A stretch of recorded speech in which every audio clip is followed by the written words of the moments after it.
Hello, welcome, dear listeners. Tonight I'm going to be reading a few Christmas stories, since it is the season and it seemed like a nice change of pace. Since, well, I'm just talking into the void right now, might as well get right into it. Let's start with a nice little Brothers Grimm story, The Elves and the Shoemaker.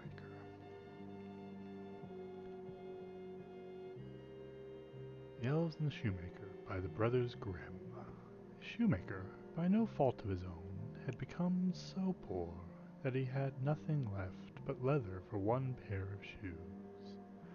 So in the evening he cut out the shoes which he wished to begin to make the next morning, and as he had a good conscience, he lay down quietly in his bed, commended himself to God, and fell asleep. In the morning he had said his prayers, and was just about to sit down to work. The two shoes stood quite finished on his table. He was astounded, and knew not what to say to it. He took the shoes in his hands to observe them closer, and they were so neatly made that there was not one bad stitch in them, just as if they were intended as a masterpiece.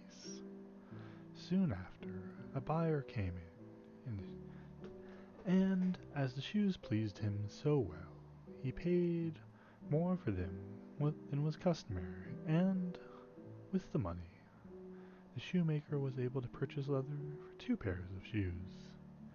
He cut them out at night, and next morning was about to set to work with fresh courage, but he had no need to do so, for when he got up, they were already made, and buyers were also not wanting, who gave him money enough to buy leather for four pairs of shoes. The following morning, too, he found the four pairs made, and so it went on constantly. What he cut out in the evening was finished by the morning, and so he soon had his honest independence again, and at last became a wealthy man.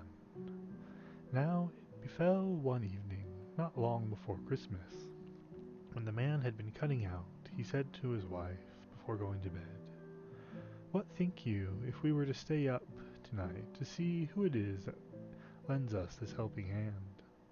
The woman liked the idea and lighted a candle, and then they hid themselves in a corner of the room, behind some clothes which were hanging up there, and watched. When it was midnight, two pretty little naked men, oh my, came, sat down by the shoemaker's table, and took all the work which was cut out before them, and began to stitch, sew, and hammer so skillfully, and so quickly, with their little fingers, that the shoemaker could not turn away his eyes for astonishment. They did not stop until all was done, and stood finished on the table, and they ran quickly away. The next morning the woman said, "The little men have made us rich, and really must show that we are grateful for it. They run about so, and having nothing on, and must be cold. I'll tell thee what I'll do. I will make them little shirts, coats, and vests, and trousers, and knit both of them a pair of stockings, and thou too make them two little pairs of shoes." The man said, "I shall be very glad to do it." And one night, when everything was ready, they laid the presents all together on the table instead of the cut-out work, and then concealed themselves to see how the little men would behave. At midnight they came bounding in, and wanted to get to work at once, but as they did not find any leather to cut out, but only the pretty little articles of clothing, they were at first astonished, but then they showed intense delight. They dressed themselves with the greatest rapidity, putting the pretty clothes on and singing, "Now we are boys so fine to see, why should we longer cobblers be?" Then they danced and skipped and left over chairs and benches, and last they danced out of doors. From that time forth they came no more, but as the shoemaker lived, all went well with him, and all his undertakings prospered. Second story. There once was a poor servant girl who was industrious and cleanly, and swept the house every day, and emptied her sweepings onto the great heap in the front of the door.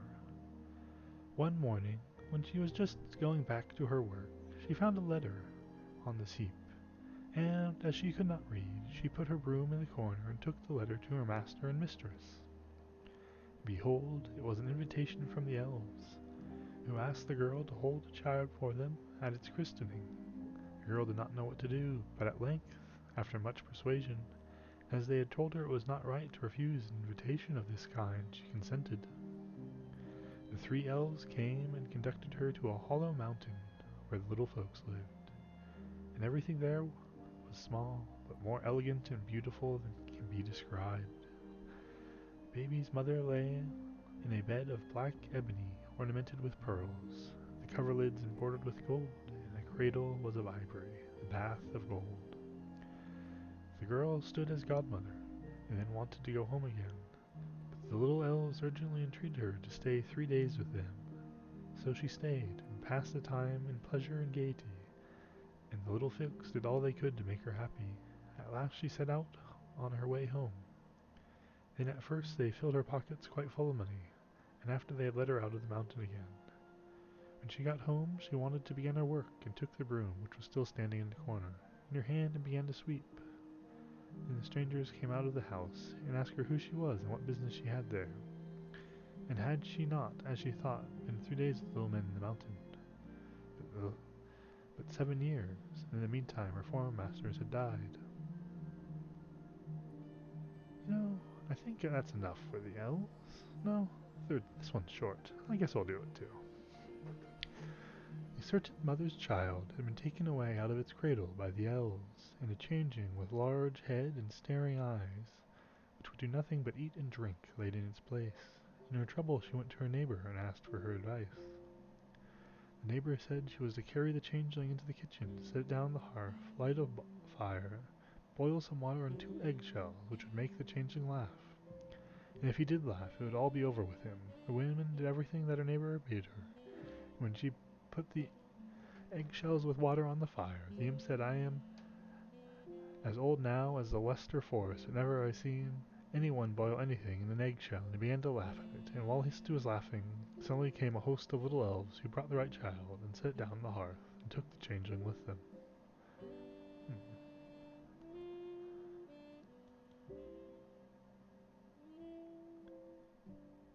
What one should we do next, listeners? I think... Well, I think I should end the night with The Night Before Christmas. It's just the right sort of story for it. So, let's go with the Velveteen Rabbit next.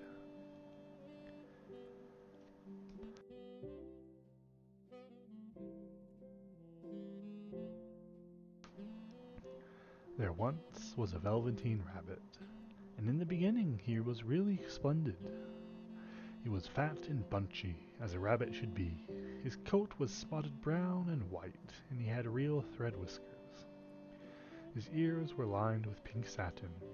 On Christmas morning, when he sat wedged in the top of the boy's stocking, with a sprig of holly between his paws, the effect was charming. There were other things in the stocking, nuts and oranges and a toy engine, chocolate almonds and a clockwork mouse. But the rabbit was quite the best of all. For at least 2 hours the boy loved him, and then the aunts and uncles came to dinner, and there was a great rustling of tissue paper and unwrapping of parcels. And in the excitement of looking at all the new presents, the Velveteen Rabbit was forgotten. For a long time he lived in a toy cupboard or on the nursery floor, and no one thought very much about him. He was naturally shy, and being only made of velveteen, some of the more expensive toys quite snubbed him. The mechanical toys were very superior and looked down upon everyone else. They were full of modern ideas and pretended they were real. The model boat, who had lived through 2 seasons and lost most of his paint, caught the tone from them and never missed an opportunity of referring to his rigging in technical terms. The rabbit could not claim to be a model of anything, for he did not know that real rabbits existed. He thought they were all stuffed with sawdust like him, and he understood that sawdust was quite out of date and never should be mentioned in modern circles. Even Timothy, the jointed wooden lion who was made by the disabled shoulders, should have had broader views, put on airs, and pretended he was connected with the government. Between them all, the poor little rabbit was made to feel himself very insignificant and commonplace. And the only person who was kind to him at all was the skin horse. The skin horse had lived longer in the nursery than any of the others. He was so old that his brown coat was bald in patches and showed the seams underneath, and most of the hairs in his tail had been pulled out to string bead necklaces. He was wise, for he had seen a long succession of mechanical ties arrive to boast and swagger, and by the by break their mainsprings and pass away, and he knew that they were only toys, would never turn into anything else, for nursery magic is very strange and wonderful, and only those playthings that are old and wise and experienced like the skin horse understood all about it. "What is real?" asked the rabbit one day, when they were lying side by side near the nursery fender, before Nana came to tidy the room. "Does it mean having things that buzz inside you and a stick-out handle?" "Real isn't how you are made," said the skin horse. "It's a thing that happens to you. When a child loves you for a long, long time, not just to play with, but really loves you, then you become real." "Does it hurt?" asked the rabbit. "Sometimes," said the skin horse, for he was always truthful. "When you are real, you don't mind being hurt." "Does it happen all at once, like being wound up?" he asked, "or bit by bit?" "It doesn't happen all at once," said the skin horse. "You become. It takes a long time. That's why it doesn't often happen to people who break easily, or who have sharp edges, who have been carefully kept.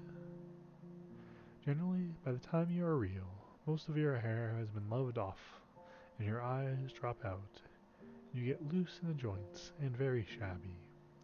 But these things don't matter at all, because once you are real, you can't be ugly, except to people who don't understand." "I suppose you are real?"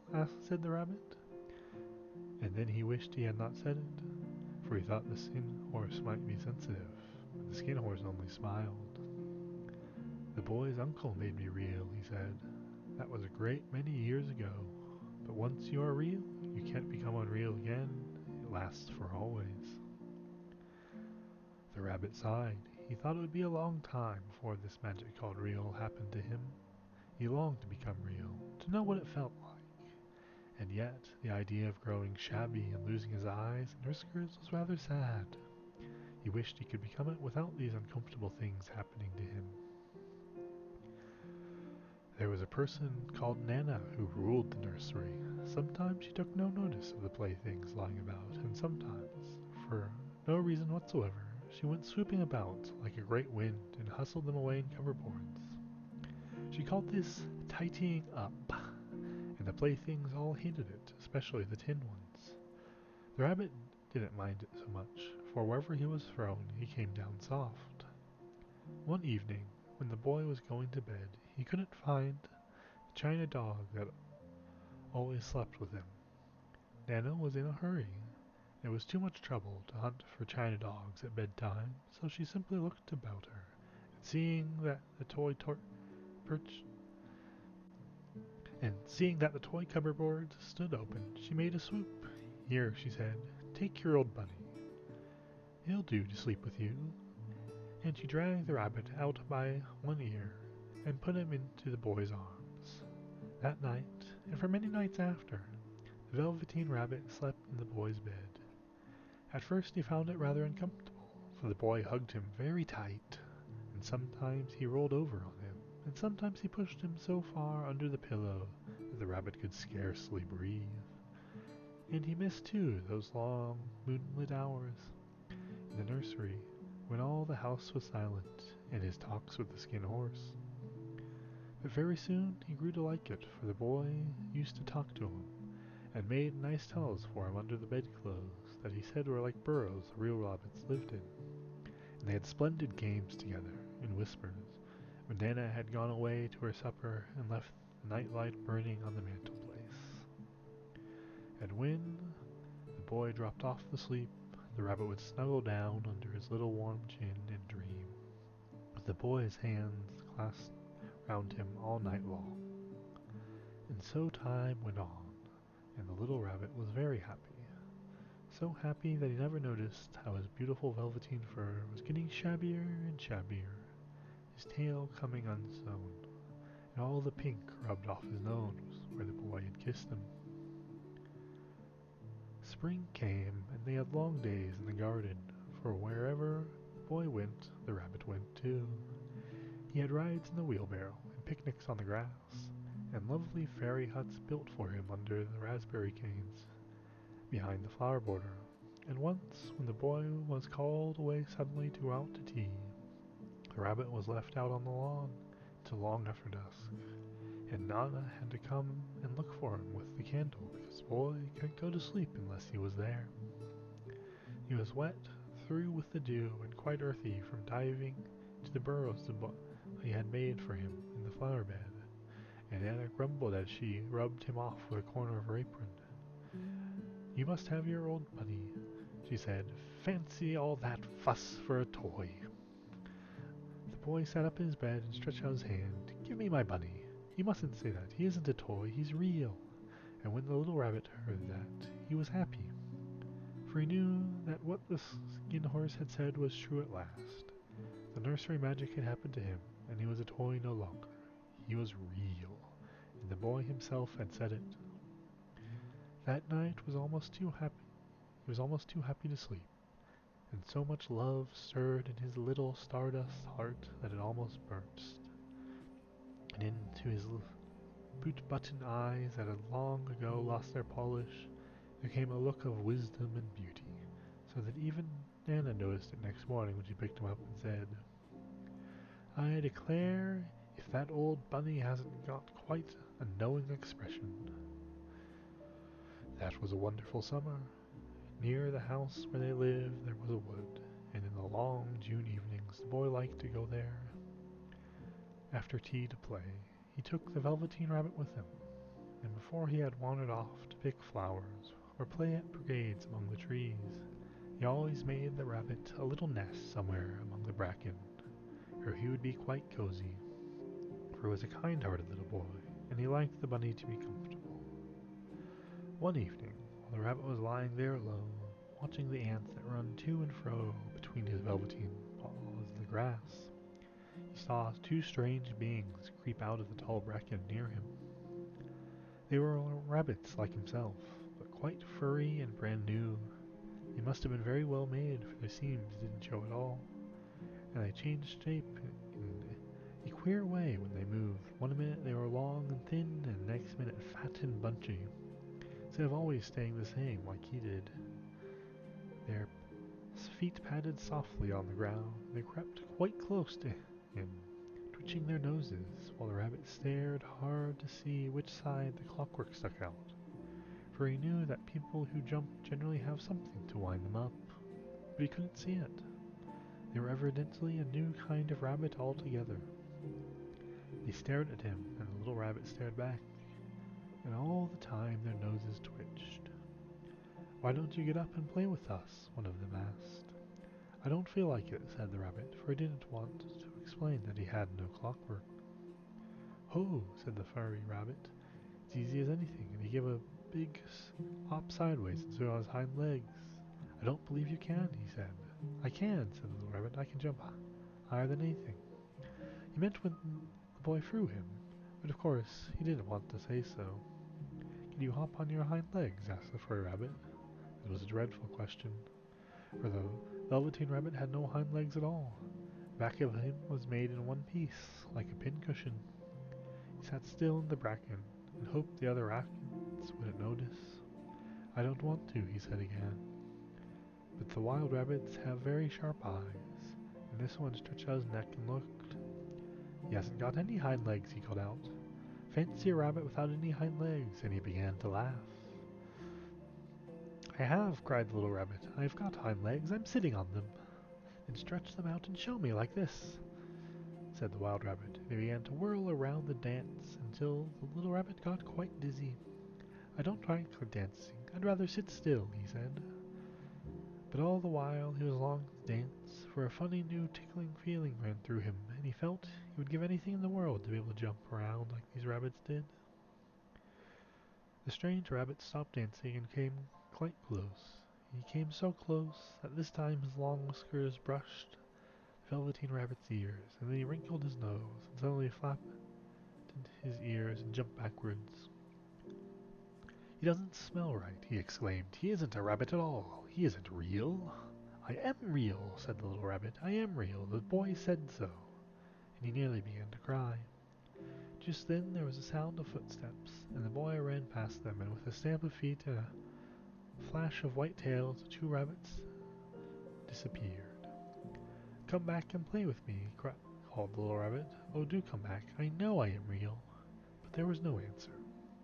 Only little ants ran to and fro, and the back and swayed gently where the two strangers had passed. The Velveteen Rabbit was all alone. Oh dear, he thought.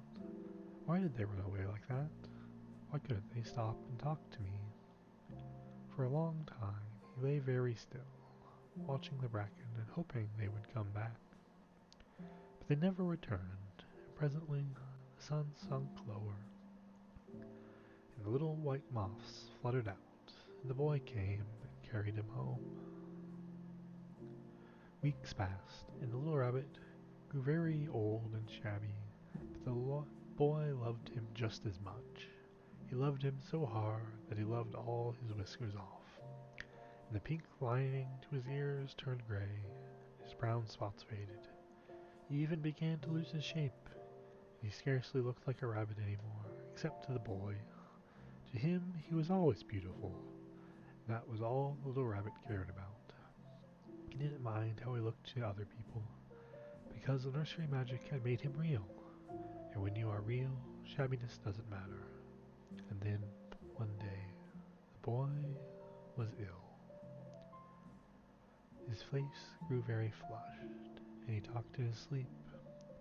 His little body was so hot, and it burned the rabbit when he held him close. Strange people came and went in the nursery, and the light burned all night, and through it all the little Velveteen Rabbit lay there, hidden from sight under the bedclothes, and he never stirred, for he was afraid that if they found him, one might take him away, and he knew that the boy needed him. It was a long, weary time, for the boy was too ill to play, and the little rabbit found it rather dull with nothing to do all day, but he snuggled down patiently and looked forward to the time when the boy would be well again, and they would go out in the garden amongst the flowers and the butterflies and play splendid games in the raspberry thicket like they used to. All sorts of delightful things he planned. While the boy lay half asleep, he crept up close to the pillow and whispered them in his ear. And presently the fever turned, the boy got better. He was able to sit up in bed and look at picture books, while the little rabbit cuddled close to his side. And one day they let him get up and dress. It was a bright, sunny morning, and the windows stood wide open. They had carried the boy out to the balcony, wrapped in a shawl, and the little rabbit lay tangled up amongst the bedclothes, thinking. The boy was going to seaside tomorrow, everything was arranged, and now it only remained to carry out the doctor's orders. They talked about it all, while the little rabbit lay under the bedclothes with just his head peeping out and listened. The room was to be disinfected, and all the toys and books that the boy had played with in bed must be burnt. Hurrah, thought the little rabbit, tomorrow we shall go to the seaside. For the boy had often talked of the seaside, and wanted very much to see the big waves coming in, and the little crabs in the sand castles. Just then, Nana caught sight of him. How about his old bunny, she asked. That, said the doctor. Why, it's a mass of scarlet fever germs. Burn it at once. What? Nonsense. Get him a new one. He mustn't have that any more. And so the little rabbit was put into a sack the old picture books and a lot of rubbish, and carried to the end of the garden behind the fowl house. That was a fine place to make a bonfire, and only the gardener was too busy just then to attend to it. He had the potatoes to dig and the green peas to gather, but next morning he promised to come quite early and burn the whole lot. That night, the boy slept in a different bedroom, and he had a new bunny to sleep with him. It was a splendid bunny, all white plush with real glass eyes.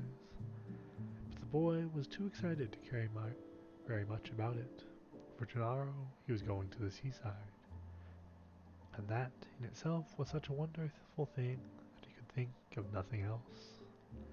And while the boy was asleep, dreaming of the seaside, the little rabbit lay amongst the old picture books in the corner behind the fowl house, and he felt very lonely. The sack had been left untied, and so by wiggling a bit he was able to get his head through the opening and look out. He was shivering a little, for he had always been used to sleeping in a proper bed. By this time his coat had worn so thin and threadbare from hugging that it no longer had any protection to him. Nearby he could see the thicket of raspberry canes growing tall and close like a tropical jungle, in whose shadow he had played with the boy on bygone mornings. He thought of those long, sunlit hours in the garden, how happy they were, and a great sadness came over him. He seemed to see them all pass before him, each more beautiful than the other. The fairy huts in the flower bed, the quiet evenings in the wood, when he lay in the bracken and the little ants ran over his paws. The wonderful day when he first knew that he was real. He thought of the skin horse, so wise and gentle, and all that he had told him. Of what use was it to be loved and lose one's beauty and become real if it all ended like this? A tear, a real tear, trickled down his shabby little velveteen nose and fell to the ground. And then a strange thing happened, for where the tear had fallen, a flower grew out of the ground, a mysterious flower, not at all like any that grew in the garden. It had slender green leaves the color of emeralds, and in the center of the leaves a blossom like a golden cup. It was so beautiful that the little rabbit forgot to cry, and just lay there watching it. And presently the blossom opened, and out of it there stepped a fairy. She was quite the loveliest fairy in the whole world. Her dress was of pearl and dewdrops, and there were flowers round her neck and in her hair, and her face was like the most perfect flower of all. She came close to the little rabbit, gathered him up in her arms, and kissed him on his velveteen nose that was all damp from crying. "Little rabbit," she said, "do you know who I am?" The rabbit looked up to her, and it seemed to him that he had seen her face before, but he couldn't think where. "I am the Nursery Magic Fairy," she said. "I take care of all the playthings that the children have loved, and when they are old and worn out and the children don't need them any more, then I come and take them away with me and turn them into real." "Wasn't I real before?" asked the little rabbit. "You were real to the boy," said the fairy, "because he loved you. Now you shall be real to everyone." And then she held the little rabbit close in her arms and flew with him into the wood.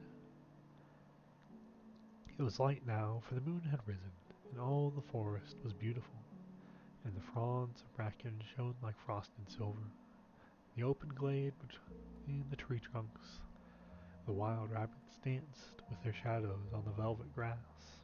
But when they saw the fairy, they all stopped dancing and stood a ring to stare at her. "I brought you a new playfellow," said the fairy.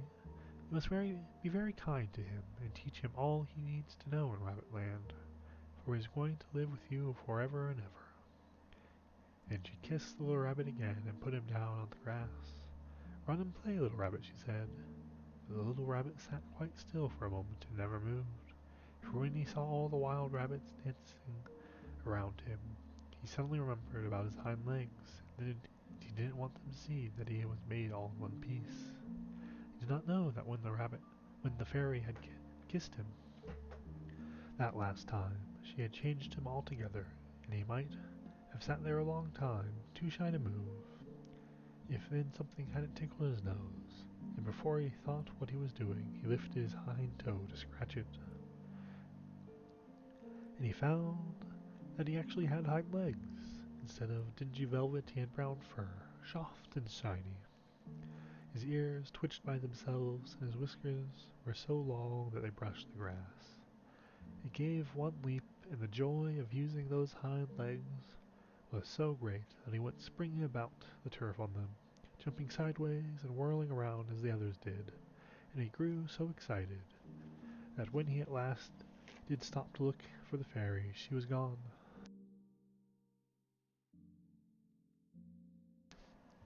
He was a real rabbit at last, at home with the other rabbits. Autumn passed in winter, and in spring, when the days grew warm and sunny, the boy went out to play in the woods behind the house. And while he was playing, two rabbits crept out from the bracken and peeped at him. One of them was brown all over, but the other had strange markings under his fur, as though long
5 years old, but that long time was to tree the same number of days might be to us.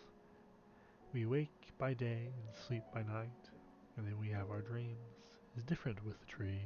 It is obliged to keep awake through 3 seasons of the year. It does not get any sleep till winter comes. Winter is its time to rest, its night after the long day of spring, summer, and autumn. On many a warm summer, the ephemera, the flies that exist only for a day, had fluttered about the old oak and enjoyed life and held happy. And if, for a moment, one of those tiny creatures rested on his large, fresh leaves, the tree would always say, "Poor little creature, your whole life consists only of a single day. How very short! It must be quite melancholy." "Melancholy? What do you mean?" the little creature would always reply. "Everything around me is so wonderfully warm, bright and warm and beautiful. It makes me joyous. But only for one day, and then it is all over." "Over," repeated the fly. "What is the meaning of over? Are you all over too?" "No, I shall very likely live for thousands of your days, and my day is whole seasons long. Indeed, there is so long that you can never reckon it out." "No, then I don't understand you." "You may have thousands of my days, but I have thousands of moments in which I can be merry and happy. Does all the beauty of the world cease when you die?" "No," replied the tree. "It will certainly last much longer, infinitely longer than even I can think of." "Well then," said the little fly, "we have the same time to live, only we reckon differently." The little creature danced and floated in the air, rejoicing in her delicate wings of gauze and velvet, rejoicing in the balmy breezes laden with the fragrance of clover fields and wild roses, elder blossoms and honeysuckle, from hedge gardens, wild thyme, primroses, and mint, and the scent of all that was so strong that the perfume almost intoxicated the little fly. The long and beautiful day had been so full of joy and sweet delights that when the sun sank low, it felt tired of all its happiness and enjoyment.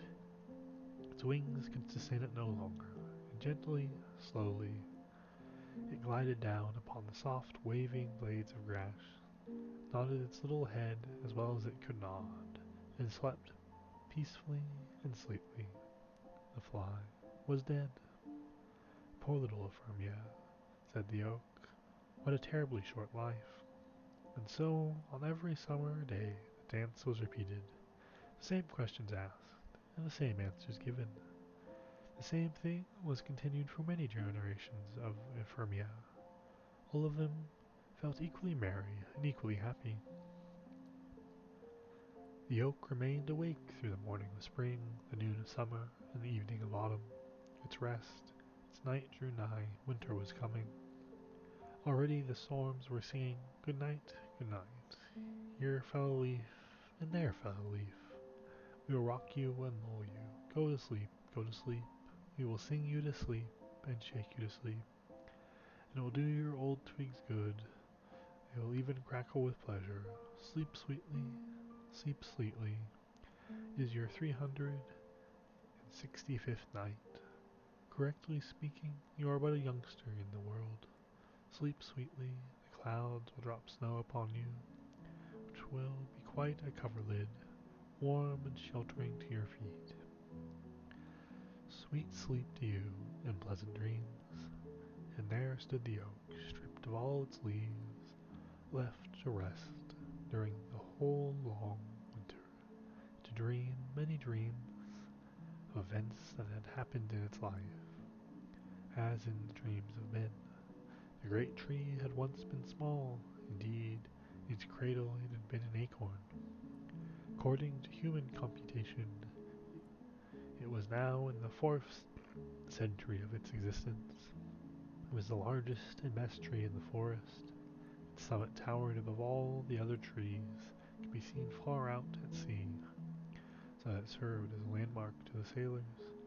It had no idea how many eyes looked eagerly for it. Its topmost branches, the wood pigeon built her nest, and the cuckoo carried out his usual vocal performances, and his well-known notes echoed among the boughs. And in autumn, when the leaves looked like beaten copper plates, the birds of passage would come and rest upon the branches before taking their flight across the sea. But now it was winter, and the tree stood leafless, so that everyone could see how crooked and bent were the branches that sprang forth from the trunk. Crows and rooks came by turns and sat upon them, and talked of the hard times which were beginning, and how difficult it was in winter to obtain food. It was just about Holy Christmas time. The tree dreamed a dream. The tree had, doubtless, a kind of feeling that the festive time had arrived, and in his dream fancied he heard the bells ringing from all the churches around, and yet it seemed to him to be a beautiful summer's day, mild and warm. His mighty summit was crowned with spreading fresh green foliage, and the sunbeams played amongst the leaves and branches. The air was full of fragrance from herb and blossom. Painted butterflies chased each other. Summer flies danced around him, as if the world had been created merely for them to dance and be merry in. All that had happened to the tree during every year of his life seemed to pass before him, as in a festive procession. He saw the knights of olden times and the noble ladies ride by through the wood on their gallant steeds, with plumes waving in their hats and falcons on their wrists. The hunting horns sounded, and the dogs barked. He saw hostile warriors, colored dresses, glittering armor, with spear and halberd pitching their tents, and anon striking them. The watchfires blazed again, and men sang and slept under the hospitable shelter of the tree. He He saw lovers meet in quiet happiness near him in the moonshine, and carve the initial of their names in the pale, the grayish-green bark on his trunk. Once, but long years had intervened since then. Guitars and the Aeolian harps had been hung on his boughs by merry travelers. Now they seemed to hang there again, and he could hear their marvelous tones. The wood pigeon cooed as if to explain the feelings of the tree. The cuckoo called out to tell him how many summer days he had yet to live. Then it seemed as if new life was thrilling through every fiber of root and stem and leaf, rising even to the highest branches. The tree felt itself stretching and spreading out, while through the root beneath the earth ran warm vigor of life. As he grew higher and higher still, with increased strength, his topmost boughs became broader and fuller, and in proportion to his growth, so was his self-satisfaction increased, and with it arose a joyous longing to grow higher and higher, to reach even the warm, bright sun itself. Already had his topmost branches pierced the clouds which floated beneath them like troops of birds of passage, or large white swans. Every leaf seemed gifted with sight, as if it possessed eyes to see. Stars became visible in broad daylight, large and sparkling, like clear and gentle eyes. They recalled to the memory the well-known look in the eyes of a child, or in the eyes of lovers who had once met beneath the branches of the old oak. These were wonderful and happy moments for the old oak, full of peace and joy, and yet, amidst all this happiness, the tree felt a yearning, longing desire, that all the other trees, bushes, herbs, and flowers beneath him might be able to also rise higher, as he had once done, and to see all this splendor and experience the same happiness. The grand and majestic oak could not quite be happy in the midst of his enjoyment, while all the rest, both great and small, were not with him, and this feeling of yearning trembled through every branch, through every leaf, as warmly and fervently as if they had been the fibers of a human heart. The summit of the tree waved to and fro, and bent downwards as if in his silent longing he sought for something. Then came to him the fragrance of thyme, followed by the more powerful scent of honeysuckles and violets, and he fancied he heard the note of the cuckoo. At length his longing was satisfied. Up through the clouds came the green summits of the forest trees, and beneath him the oak saw them rising, growing higher and higher. Bush and herb shot upward. Some even tore themselves up by the roots to rise more quickly. The birch tree was the quickest of all, like a lightning flash that the slender stem shot upward in a zigzag line, the branches spreading out like green gauze and banners.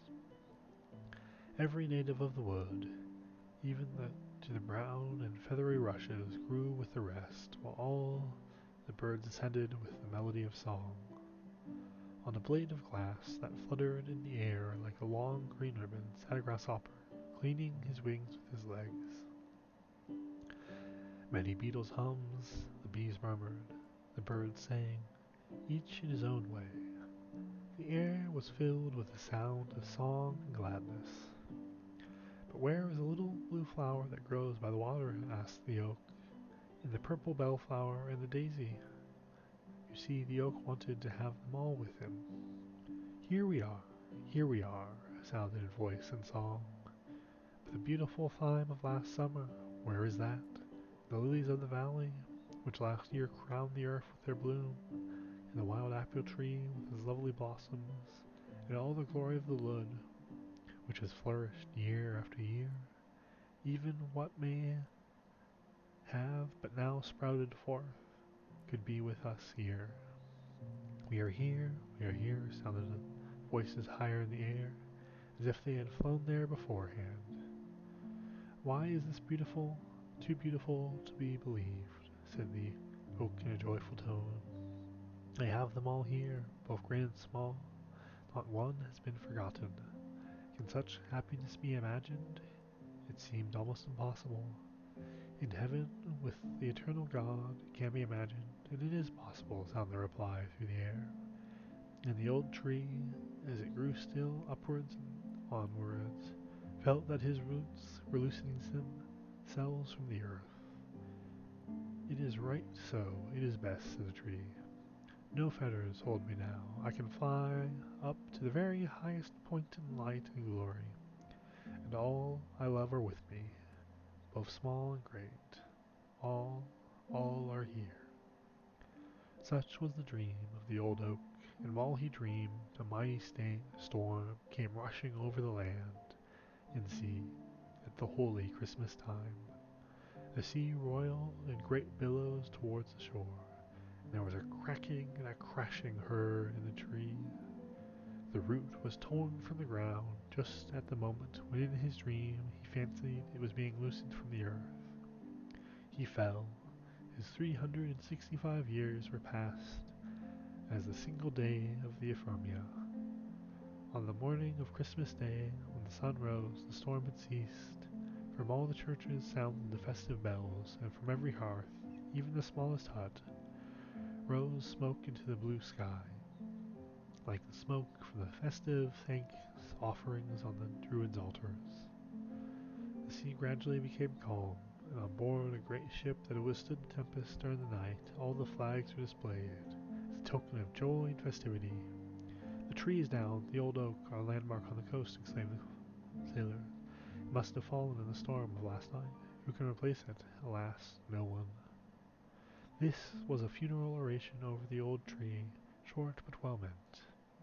There it lay, stretched on the snow-covered shore, and over it sounded notes of a song from the ship, a song of Christmas joy, of the redemption of the soul of man, and the eternal life through Christ's atoning blood. Sing aloud on the happy morn, all is filled, for Christ is born. With songs of joy let us loudly sing, hallelujah to Christ our King. Thus sounded the old Christmas carol, and every one on board the ship felt his thoughts elevated through the song and prayer, even as the old tree had felt lifted up in its last beautiful dream on that Christmas morn. Ooh.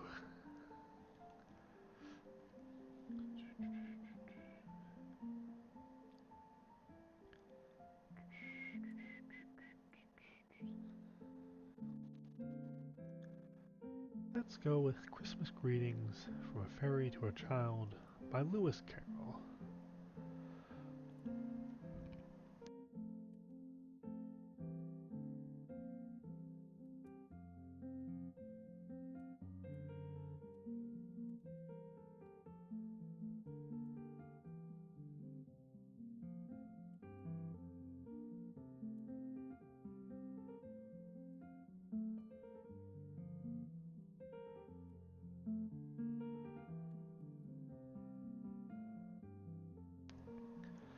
Christmas Greetings from a Fairy to a Child by Lewis Carroll. Lady dear, if fairies may for a moment lay aside cunning tricks and elfish play, 'tis that happy Christmas tide. We have heard the children say, gentle children whom we love, long ago, on Christmas Day, came a message from above. Still as Christmas tide comes round, they remember it again, echoes still joyfully sound, peace on earth and goodwill to men. Yet the hearts must childlike be, where such heavenly guests abide, unto children in their glee, all the year is Christmas tide. Thus forgotten tricks and play, for a moment, lady dear, we would wish you, if we may, Merry Christmas, Glad New Year.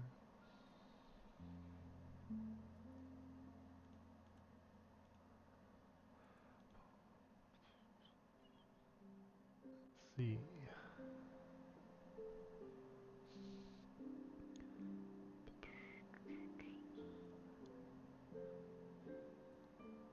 This one sounds fun.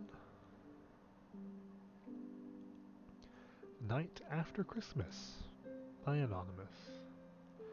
'Twas the night after Christmas, and all through the house not a creature was stirring, excepting a mouse. The stockings were flung in haste over the chair, for hopes of St. Nicholas were no longer there. The children were restlessly tossing in bed, for the pie and the candy were heavy as lead, while Mamma in her handkerchief and I in my gown had just made up our minds that we would not lie down.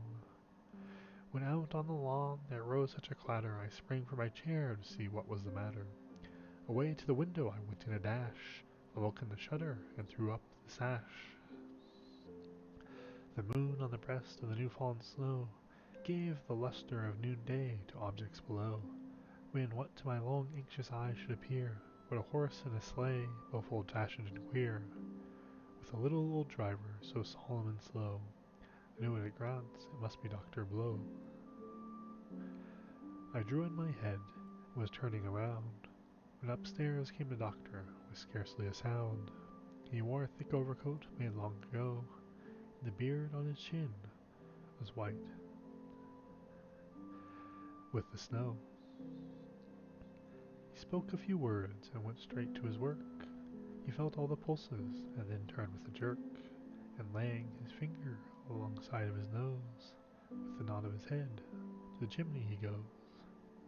A spoonful of oil, ma'am, if you have it handy. No nuts and no raisins, no pies and no candies.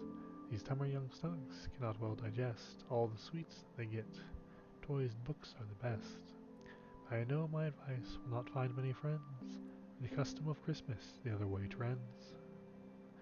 The fathers and mothers and Santa Claus too are exceedingly blind. Well, good night to you. And I heard him exclaim as he drove out of sight, these feastings and candings make doctors' bills right.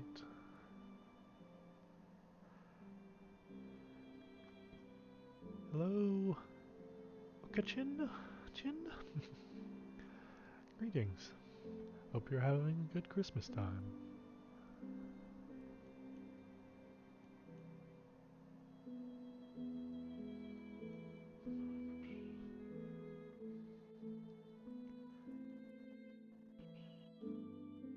Christmas Every Day. Let's try that one. Christmas Every Day by William Dean Howells. The little girl came into our Papa's study, as she always did, Saturday morning before breakfast, and asked for a story. He tried to beg off that morning, for he was very busy, but she would not let him, so he began. Well, once there was a little pig. She put her hand over his mouth and stopped him at the word. She said she had heard the little pig stories till she was perfectly sick of them. Well, what kind of story shall I tell you then? About Christmas. It's getting to be the season. It's past Thanksgiving already. It seems to me, her papa argued, that I've told as often about Christmas as I have about little piggies. No difference. Christmas is more interesting. Well, her papa roused himself from his writing by a great effort. Well then, I'll tell you about the little girl that wanted Christmas every day in the year. How would you like that? First rate, said the little girl, and she nestled into comfortable shape in his lap, ready for listening. Very well then. This little pig. Oh, what are you pounding me for? Because you said little pig instead of little girl? I should like to know what's the difference between a little pig and a little girl that wanted Christmas every day. Papa, said the little girl warningly, if you don't go on, I'll give it to you. Her papa darted off like lightning and began to tell the story as fast as he could. Well, once there was a little girl who liked Christmas so much that she wanted to be Christmas every day in the year. And as soon as Thanksgiving was over, she began to send postcards to the old Christmas fairy to ask if she might have it. But the old fairy never answered any of the postals, and after a while, the little girl found out that the fairy was pretty peculiar and wouldn't notice anything but letters, not even correspondence cards and envelopes, but real letters on sheets of paper, sealed outside with a monogram, or your initial anyway. So then she began sending her letters. In about 3 weeks, or just the day before Christmas, it was, she got a letter from the fairy, saying she might have it Christmas every day for a year, and then they would see about having it longer. The little girl was a good deal excited already, preparing for the old-fashioned once-a-year Christmas that was coming the next day, and perhaps the fairies promised didn't make much of an impression on her, as it would have made at some other time. She just resolved to keep it to herself and surprise everyone with it, as it kept coming true, and then it slipped out of her mind altogether. She had a splendid Christmas. She went to bed early, so as to let Santa Claus have a chance at the stockings, and in the morning she was up the first of anybody, and went and felt them, and found hers all lumpy with packages of candy and oranges and grapes, and pocketbooks and rubber balls, and all kinds of small presents, and her brothers with nothing but the tongs in them, and her young lady sisters with a new silk umbrella, and her papa and mamas with potatoes and pieces of coal wrapped in tissue paper, just as they had every Christmas. And then she waited around till the rest of the family were up, and she was the first to burst into the library. When the doors were opened, and looked at the large presents laid out on the library table, books and portfolios and boxes of stationery, breastpins and dolls and little stoves and dozens of handkerchiefs and inkstands and skates and snow shovels and photograph frames and little easels and boxes of watercolors and Turkish paste and nougat and candied cherries and dollhouses and waterproofs, the big Christmas tree lighted and standing in a wastebasket in the middle. She had a splendid Christmas all day.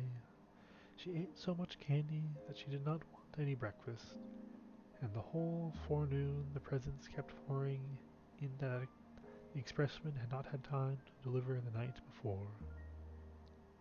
She went around giving the presents she had got for other people, and came home and ate turkey and cranberry for dinner, and plum pudding and nuts and raisins and oranges and more candy, and then went out and coasted, and came in with a stomachache, crying, and her papa said he would see if her house was turned into some sort of fool's paradise another year. They had a light supper, and pretty early everyone went to bed cross. Here the little girl pounded her papa in the back again. Well, what now? Did I say pigs? You made them act like pigs. Well, didn't they? No matter, you ought to put it into a story.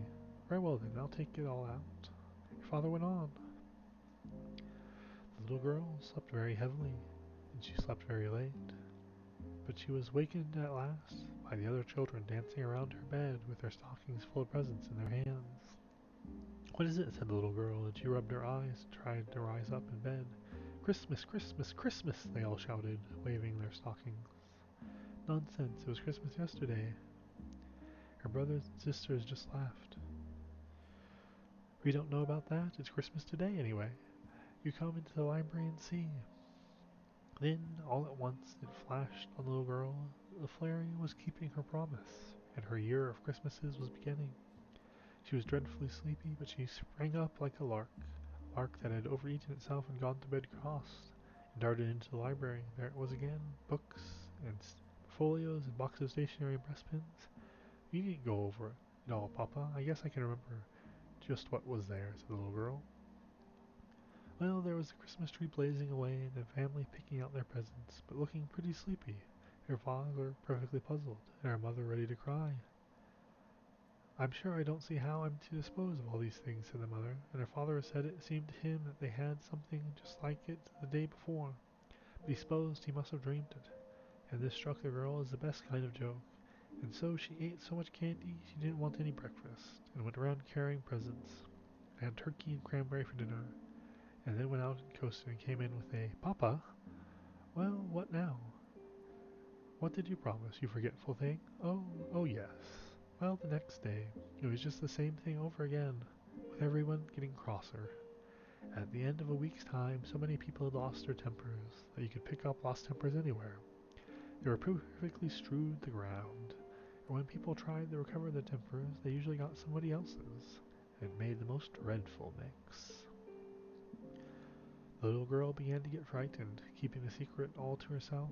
She wanted to tell her mother, but she didn't dare to, and she was ashamed to ask the fairy to take back her gift. It seemed ungrateful and ill-bred, and she thought she would try to stand it, but she hardly knew how she could for a whole year. So on and on it went, and it was Christmas on St. Valentine's Day and Washington's birthday, just the same as any day. And it didn't even skip the 1st of April, though everything was counterfeit that day, and that was some little relief. After a while, coals and potatoes began to be awfully scarce, so many had been wrapped up in tissue paper to fool mamas and papas with. Turkeys got to be about $1,000 apiece. Papa? Well, what? You're beginning to fib. Well, 2,000 then. And they got to passing off almost anything for turkeys. Half-grown hummingbirds, even rocks out of the neighboring nights. The real turkeys were so scarce. Well, cranberries. They asked for $1 apiece for cranberries. All the woods and orchards were cut down for Christmas trees. Where the woods and orchards used to be, it just looked like a stubble field with the stumps. After a while, they had to make Christmas trees out of rags and stuff them with bran, like old-fashioned dolls. But there were plenty of rags, because everyone got so poor buying presents for one another, they couldn't get any new clothes. They just wore their old ones to tatters. They got so poor that everyone had to go to the poorhouse, except the confectioners and the fancy storekeepers, and the picture booksellers and the expressmen. And they all got so rich and proud they would hardly wait upon a person when he came to buy. It was perfectly shameful. Well, after it had gone on about 3 or 4 months, the little girl, whenever she came into the room in the morning and saw those great, ugly, lumpy stockings dangling at the fireplace and the disgusting presents around everywhere, used to just sit down and burst out crying. In 6 months she was perfectly exhausted, and she couldn't even cry anymore. She just lay on the lounge and rolled her eyes and panted. About the beginning of October, she took to sitting down on dolls. Whenever she found them, French dolls, any kind, she hated the sight of them so, and by Thanksgiving she was crazy, and just slammed her presents across the room. By that time, people didn't carry presents around nicely anymore. They flung them over the fence, or through the window, or anything, and, instead of running their tongues out and taking great pains to write for dear Papa, or Mama, or brother, or sister, or Susie, or Sammy, or Billy, or Bobby, or Jimmy, or Jenny, or whoever it was, troubling to get the spelling right, and then signing their names, and Xmas 18. They used to write in the gift books, "Take it, you horrible thing," and they'd go and bang against the front door. Nearly everyone had built barns to hold their presents, but pretty soon the barns overflowed, and then they used to let them lie out in the rain or anywhere. Sometimes the police used to come and tell them to shovel their presents off the sidewalk, or they would arrest them. "I thought you said everyone had gone to the poorhouse," interrupted the little girl. "They did go at first," said the papa, "but after a while the poorhouses got so full they had to send the people back to their own houses. They tried to cry when they got back, but they couldn't make the least sound. Why couldn't they? Because they had lost their voices, singing Merry Christmas so much. Did I tell you how it was on the 4th of July? No? How was it?" And the little girl nestled closer in expectation of something uncommon. Well, the night before, the boys stayed up to celebrate, as they always do, and fell asleep before 12 o'clock, as usual, expecting to be woken by the bells and the cannon. But it was nearly 8 o'clock before the first boy in the United States woke up, and then he found out what the trouble was. As soon as he could get his clothes on, he ran out of the house and smashed a big cannon torpedo down on the pavement, but it didn't make any more noise than a damp wad of paper. And after he tried about 20 or 30 more, began to pick them up and look at them. Every single torpedo was a big raisin. Then he just streaked it upstairs and examined his firecrackers and toy pistol and a $2 collection of fireworks and found they were nothing but sugar and candy painted to look like fireworks. Before 10 o'clock, every boy in the United States found out his 4th of July things had turned into Christmas things. And then they just sat down and cried. They were so mad. There were about 20 million boys in the United States, so you can imagine the noise they made. Some men got together before night with the United States, and you can imagine what a noise they made. Oh, sorry, lost the place. Some men got together before night with a little powder that hadn't turned into pure sugar yet, and they said they would fire off one cannon anyway. But the cannon burst into 1,000 pieces, for it was nothing but rock candy, and some of the men nearly got killed. The 4th of July orations all turned into Christmas carols. When anyone tried to read the Declaration, saying, "When in the course of human events it becomes necessary," he was sure to sing, "God rest you, merry gentlemen." It was perfectly awful. The little girl drew a deep sigh of satisfaction. And how was Thanksgiving? Her papa hesitated. "Well, I'm almost afraid to tell you. I'm afraid you'll think it's wicked." "Well, tell anyway," said the little girl. Well, before it came Thanksgiving, it had linked out who had caused all these Christmases. The little girl had suffered so much that she had talked about it in her sleep, and after that hardly anyone would play with her. People just perfectly despised her, because if it had not been for her greenness, it wouldn't have happened. And now, when it came Thanksgiving, and she wanted them to go to church, and have squash pie and turkey and show their gratitude, they said that all the turkeys had been eaten for her old Christmas dinners, and that if she would stop the Christmases, they would see about the gratitude. Wasn't it dreadful? The very next day, the little girl began to send letters to the Christmas fairy, and then telegrams to stop it, but it didn't do any good. And then she got to calling at the fairy's house. The girl that came to the door always said, "Not at home," or "engaged," or "at dinner," or something like that. And so it went on till it came to the old once-a-year Christmas Eve. The little girl fell asleep.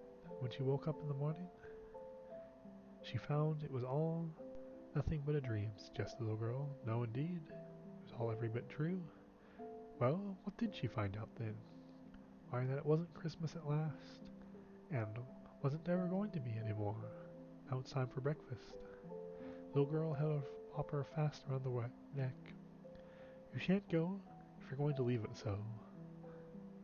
"How do you want it left?" "Christmas once a year." "All right," said her papa, and he went on again. Well, there was a great rejoicing all over the country, and extended clear into Canada. The people met together everywhere and kissed and cried for joy. City carts went around and gathered up all the candy, raisins, and nuts and dumped them into the river. And it made the fish perfectly sick, and the whole United States, as far as Alaska, was one blaze of bonfires, where the children were burning up their gift books and presents of all kinds. They had the greatest time. The little girl went to thank the old fairy because she had stopped its being Christmas. And she said she hoped she would keep her promise and see that Christmas never came again. Then the fairy frowned and asked her if she was sure she knew what she meant. And the little girl asked her why not. And the old fairy said now she was behaving just as greedily as ever. She'd better look out. This made the little girl think it over carefully again, and she said she would be willing to have it Christmas about once in 1,000 years, and then she said 100, then she said 10, and at last she got it down to 1. And then the fairy said that was a good old way that had pleased people ever since Christmas began, and she was agreed. Then the little girl said, "What are your shoes made of?" And the fairy said leather. And the little girl said, "Bargain's done forever," and skipped off. Hippity hop the whole way home. She was so glad. How will that do? Asked the papa. First rate, said the little girl, but she hated to have the story stop and was rather sober. However, her mamma put her head in the door and asked her papa, Are you never coming to breakfast? What have you been telling that child? Oh, just a moral tale. The little girl caught him around the neck again. We know. Don't you tell what, papa? Don't you tell what? Ah. I think I've talked this much in quite a while. Oh. Let's do one last story, and then call it a night. And of course, if we're going to end off, it's got to be with the night before Christmas. 'Twas the night before Christmas, when all through the house not a creature was stirring, not even a mouse. Stockings were hung by the chimney with care, in hopes that St. Nicholas would soon be there. The children were nestled all smug in their beds, while visions of sugar plums danced in their heads. And Mamma in her handkerchief and I in my cap had just settled down for our long winter's nap. When out on the lawn there arose such a clatter, I sprang from my bed to see what was the matter. Away to the window I flew like a flash, tore open the shutters and threw up the sash. The moon on the breast of the new-fallen snow gave the luster of midday to objects below, when what to my wondering eye should appear but a miniature sleigh and 8 tiny reindeer, with a little old driver, so lively and quick, I knew in a moment it must be Saint Nick. More rapid than eagles his coursers they came, and he whistled and shouted, called them by name. Now Dasher, now Dancer, now Prancer and Vixen, on Comet, on Cupid, on Donner and Blitzen, to the top of the porch, to the top of the wall. Now dash away, dash away, dash away all. As dry leaves that before the wild hurricane fly, when they meet with an obstacle, mount to the sky, so up to the housetop the coursers they flew, and with the sleigh full of toys, and St. Nicholas too. And then, a twinkling, I heard on the roof the prancing and pawing of each little hoof. And as I drew in my head and was turning around, down came the chimney, St. Nicholas with a bound. He was dressed all in fur from his head to his foot, and his clothes were all tarnished with ashes and soot. A bundle of toys he had flung on his back, and he looked like a peddler just opening his pack. His eyes, how they twinkled, his dimples how merry, his cheeks were like roses, and his nose like a cherry. His droll little mouth was drawn up like a bow, and the beard of his chin was white as the snow. The stump of his pipe he held in his teeth, and the smoke it encircled his head like a wreath. He had a broad face and a round little belly that shook while he laughed like a bowl full of jelly. He was chubby and plump, a right jolly old elf, and I laughed when I saw him in spite of myself. A twinkle of his eye and a twist of his head soon gave me to know I had nothing to dread. He spoke not a word, but went straight to his work, and filled all the stockings, and then turned with a jerk, and laying his finger beside of his nose, giving a nod, up the chimney he rose.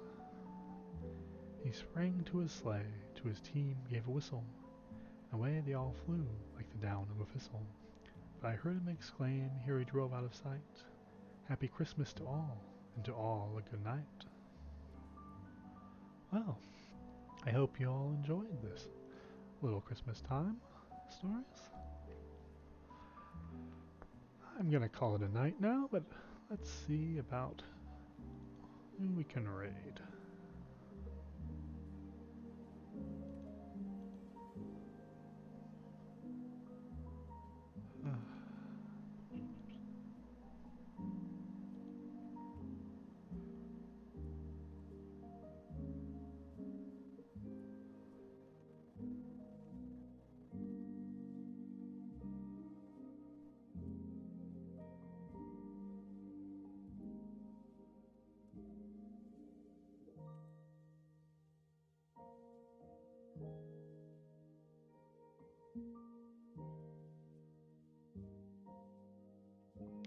Ah, there's a VTuber I quite like on right now.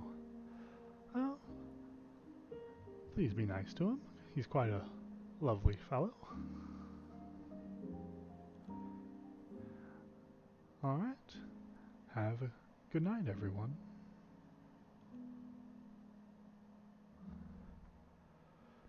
And Merry Christmas.